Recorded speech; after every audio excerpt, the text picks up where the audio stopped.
m'a posé la question, est-ce que tu peux mieux nous parler comment vous avez implanté Trima chez vous? Et en fait, ça fait plus de 10 ans qu'on travaille avec l'approche Trima et on ne l'a jamais implanté. En fait, Trima a grandi dans nos pratiques de gestion, dans nos programmes, mais ce n'est pas quelque chose qu'on a poussé dans l'organisation. On l'a utilisé à différents endroits, dans les programmes de leadership, en accompagnement de haut potentiel. On l'a utilisé à différents moments pour aller répondre à des besoins précis. Peu importe l'outil, peu importe l'approche, il faut que ça soit pertinent au moment où on l'utilise. Il faut que ça soit simple et il faut que ça nous permette de l'agilité.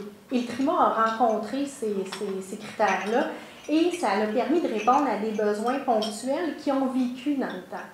C'est pour ça qu'on a utilisé ces approches-là en profondeur dans de l'accompagnement plus ciblé, plus loin des profils de développement pour des hauts potentiels.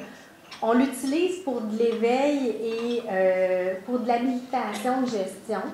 Les partenaires d'affaires accompagnent les gestionnaires avec cet outil-là à certains moments. On l'a aussi utilisé dans des consolidations d'équipes. Ce que ça l'a fait chez nous, ça l'a favorisé ce à quoi je crois que Trima contribue chez nous, ça a contribué à un éveil. Ça a contribué à se donner un langage commun.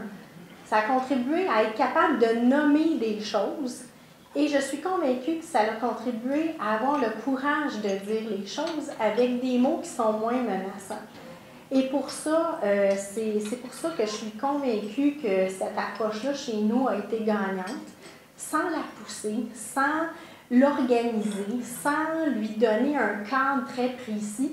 Ça a pris racine dans notre langage commun. Parce que je suis convaincue que ça a apporté des discussions cruciales, ça a amené de la performance, de la collaboration. Puis Dieu sait que ça, c'est les défis de l'avenir qu'on a chez nous et dans toutes les entreprises.